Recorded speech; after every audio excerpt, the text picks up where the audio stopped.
Carrie is a first-time mother caring for her new baby boy.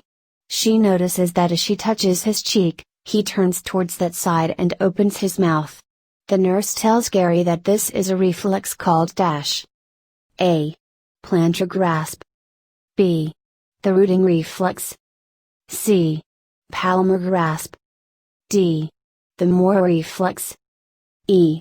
The Babinski reflex.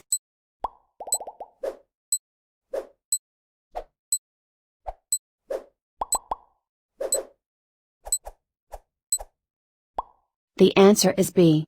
The rooting reflex. The question describes the rooting reflex. The Moore reflex is shown when an infant is startled and or feels loss of support as if he or she is falling. He or she will extend the arms above the body in a curved shape. The Babinski reflex occurs in response to stimulation of the sole of the foot. Typically, the large toe will extend or remain extended as the others move. Infants may also exhibit plantar grasp with application of pressure to the foot. In plantar grasp, the toes will flex inward. Infants displaying palmar grasp will close their fingers around an object placed in their hand. Which of the following findings are abnormal upon assessment of an infant on the third day of life? A. Mottled skin. B. Firm stools. C. Blue tint to the hands and feet. D. Fine hair covering large body surfaces. E. Small, white spots present on the bridge of the nose.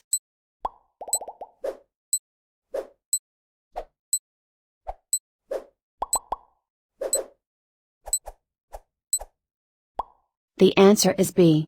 Firm stools.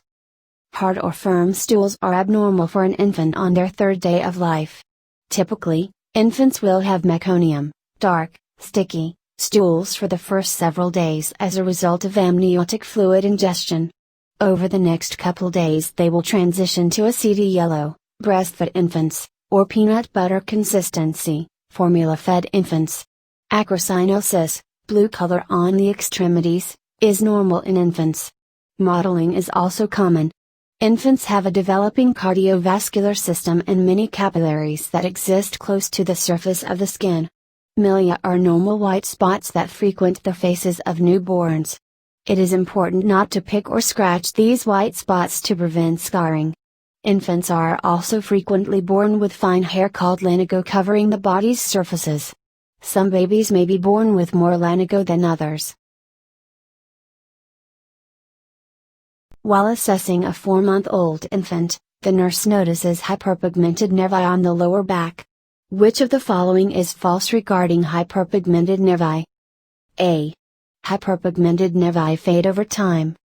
B. Hyperpigmented nevi are most commonly found on dark-skinned children. C.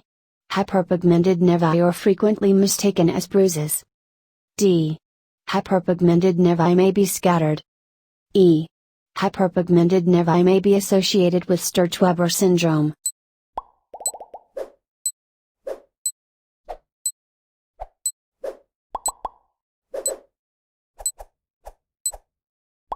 The answer is E. Hyperpigmented nevi may be associated with Sturge-Weber syndrome. Hyperpigmented nevi have been previously called Mongolian spots. They occur most commonly in dark-skinned children and fade as the child ages. They are often mistaken for bruises. Sturge-Weber syndrome is a neurological disorder which is present at birth and associated with port wine stain birthmarks. While using an otoscope, how does the practitioner correctly examine the tympanic membrane of a toddler? A. Pull back on the upper pinna. B. Pull forward on the upper pinna. C. Pull down on the earlobe. D. Pull upwards on the earlobe. E. Pull up on the upper pinna.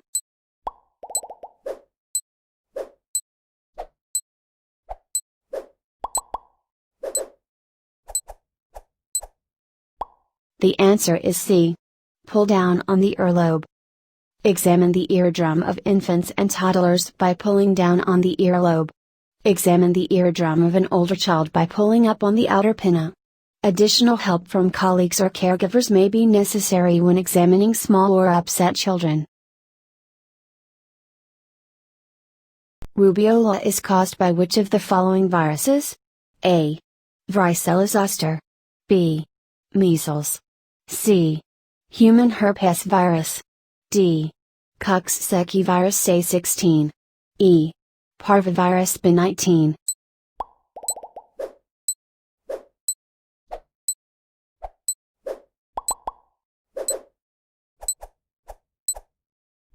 The answer is B. Measles. Rubeola is caused by the measles virus and is extremely contagious. Airborne precautions must be used when measles are suspected. Patients who are affected by measles may exhibit a high fever, cough, conjunctivitis and a rash among many other symptoms. Contraction of measles may be prevented by administration of MMR, measles, mumps, and rubella, through vaccination. Human herpes virus include a family of related viruses of which varicella, zoster virus, causes chickenpox and shingles, is a member. Parvovirus B19 may cause fifth disease, among other conditions. Coxsackie virus A16 causes hand-foot-mouth disease. Which of the following would be considered appropriate in the treatment of a child with Lyme disease? A. Restricted fluid intake. B. A clear liquid diet. C. Contact precautions. D. Promotion of bed rest. E. Administration of antibiotics.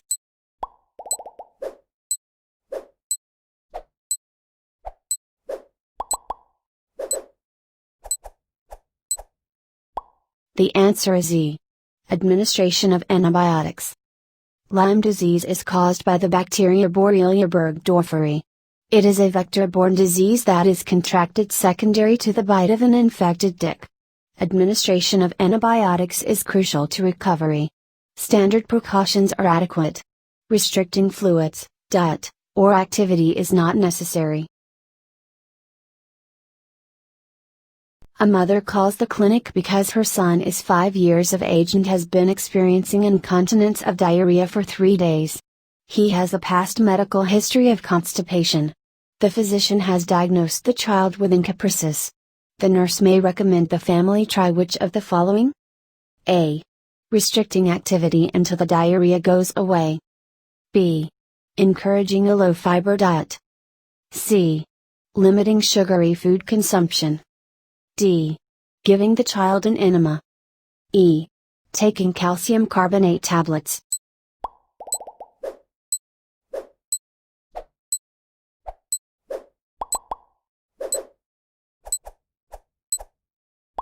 The answer is D. Giving the child an enema. Constipation is a common complaint in children. Encephalitis occurs when children are incontinent of fecal matter after toilet training. Often, a child will leak stool surrounding a large fecal mass that has hardened in the rectum. Giving a child an enema may help to clear the mass and restore bowel function. Constipation should be avoided through exercise, high-fiber diet, and adequate liquid ingestion.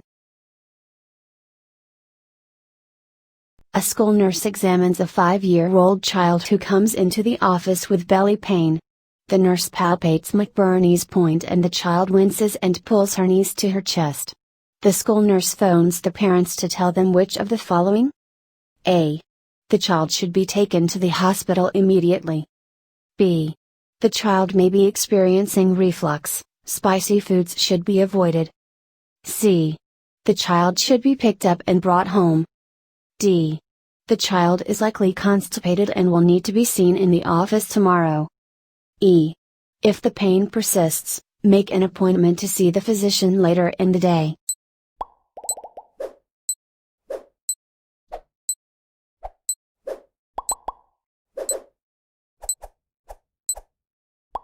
The answer is A. The child should be taken to the hospital immediately. Tenderness over McBurney's point, 1/3 the distance from the anterior superior iliac spine to the navel, may indicate appendicitis. This should be treated as a surgical emergency and the child should be taken to the emergency room. Other symptoms of appendicitis include nausea, vomiting, fever, and frequent soft stools. Rubella is a viral illness that commonly affects children. Which of the following is another name for rubella? A. Chicken pox. B. Measles. C. Fifth disease. D. Hand, foot, and mouth disease. E. German measles.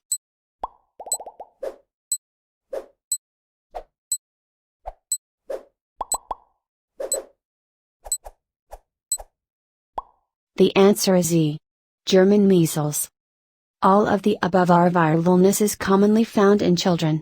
Rubella may be referred to as German measles and is spread through droplets. The disease is generally mild, presenting with a rash that typically lasts around 3 days. Maternal rubella may spread to the fetus and cause severe complications.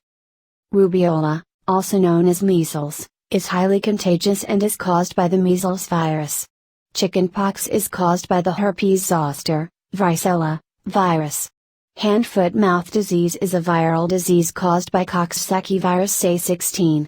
Fifth disease is caused by parvovirus B19 and presents with bright red rashes on the cheeks and other parts of the body.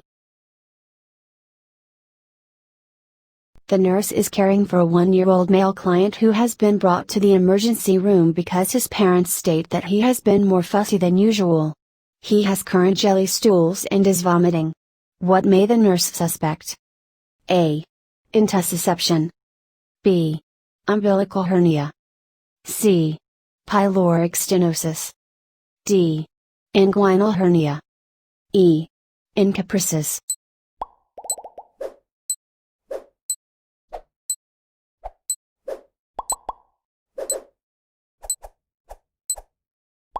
The answer is A.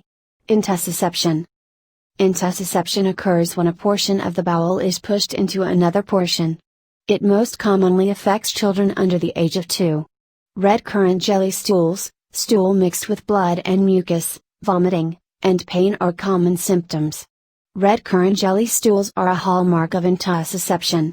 Pyloric stenosis generally causes reflux post-feeding, and encopresis affects children who have already been toilet trained. Hernias are rare in young patients.